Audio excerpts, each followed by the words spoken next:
You know, in this video, I'm going to show you how Cathie Wood from ARK Investments is valuing her companies. This time with the price target on Tesla, I don't even know what her target was, whether it was 3,000 or 5,000. She really outdid herself. And I really don't want to be critical because I like to see more women in the finance industry, but she is so out there that I don't even know what to say. And John from On Borrowed Time, he did a really nice video, so I'm linking to it below and you should watch it. And the bottom line or the main point from his video is that he went through the assumptions that ARK Investments used to value Tesla, and within a few minutes he pretty much found a lot of mistakes and some ridiculous assumptions. Because when you are valuing companies using discounted cash flow analysis or any sort of things like that, you are making assumptions. In other words, garbage in is garbage out. Whatever assumptions you put in, you will get certain results. And you see, some of you know that I used to be both a commercial and residential real estate appraiser.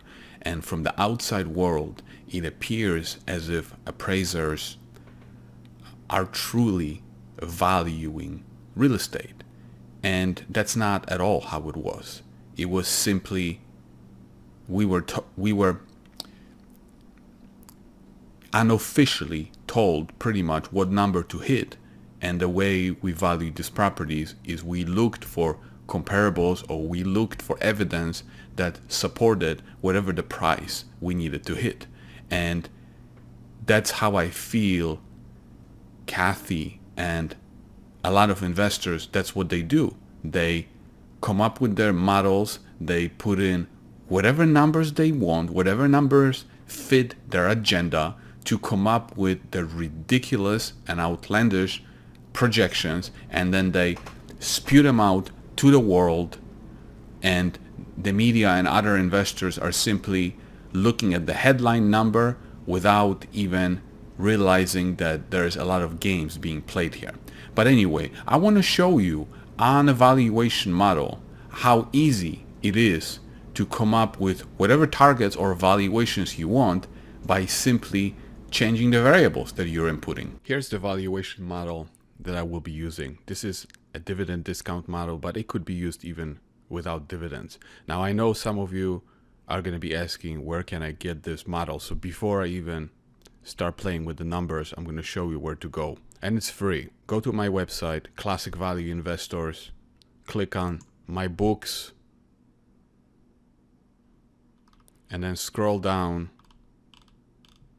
until you find Why Are We So Clueless About the Stock Market?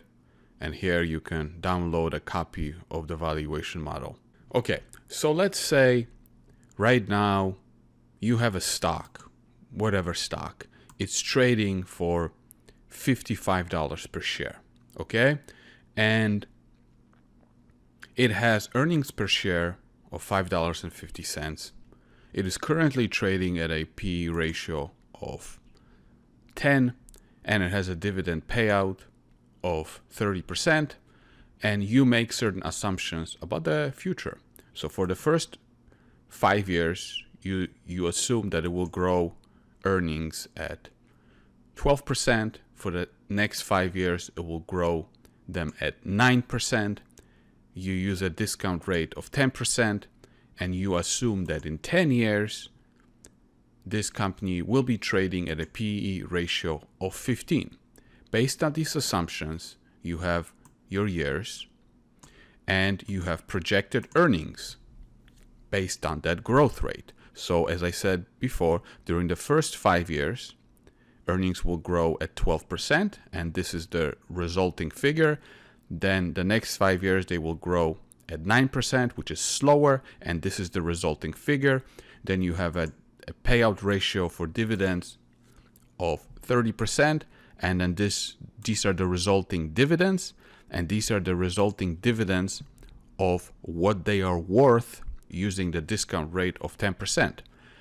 If you add up those dividends, they add up to a value of 17.5, and then this is when the earnings are going to be in 10 years. And as I said before, you assumed a 15 PE ratio, so it's 15. That's what you're going to be able to sell the stock for in 10 years, and you discount it to today, and that value is worth $86. So you add 86 plus 17, that gets you a value of the stock 103.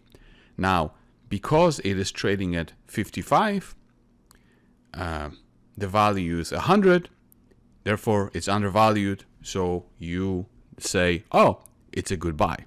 Now, what happens if the stock goes up to $100 or 150, right? Let's say it's trading for 150, but your value only says it's 103. Well, what you can do? You can play around with the variables to make the stock be worth more, so you can justify your decision to buy it. So take a look at this. So let's say it's trading for 150, yeah? 150. We can't change the earnings because they are what they are. So it's trading at now 27, right? Payout ratio is 30, but we can say, hey, we're playing like Cathie. We can say, hey, 12%, that's not enough. Let's make it grow 25%. And then we're gonna, for the next 5 years, 25 here, 20 here. And we don't want to use a discount rate of, let's be more aggressive, 8.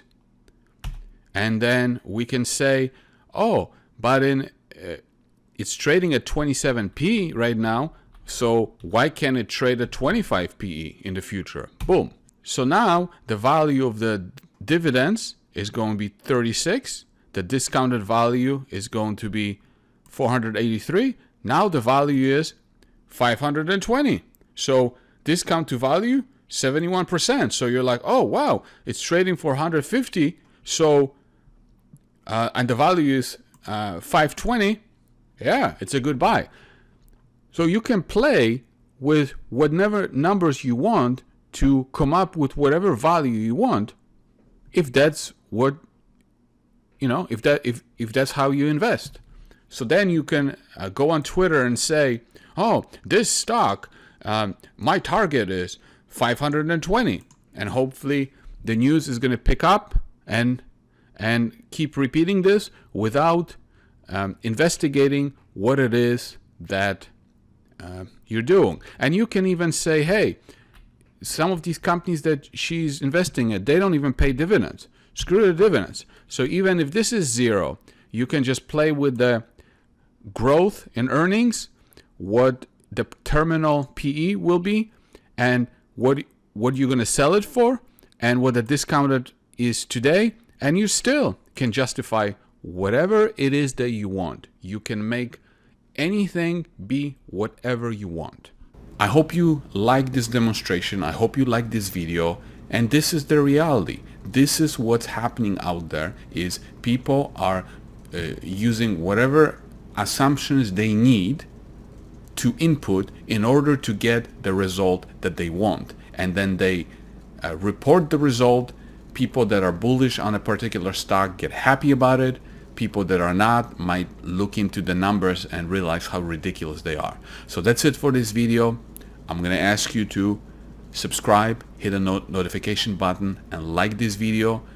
We need to grow this channel a little bit more. Remember, in the last video, I shipped out a total of 3 shoes to get some interviews, and all of these people ignored me. I also sent out 3 letters to get people to get interviewed on this channel. Again, just a bunch of ignores. So the only thing I can think of is we need to continue growing this channel so that when I do reach out to people for an interview, they take me seriously. So anyway, thanks for watching. Have a good day.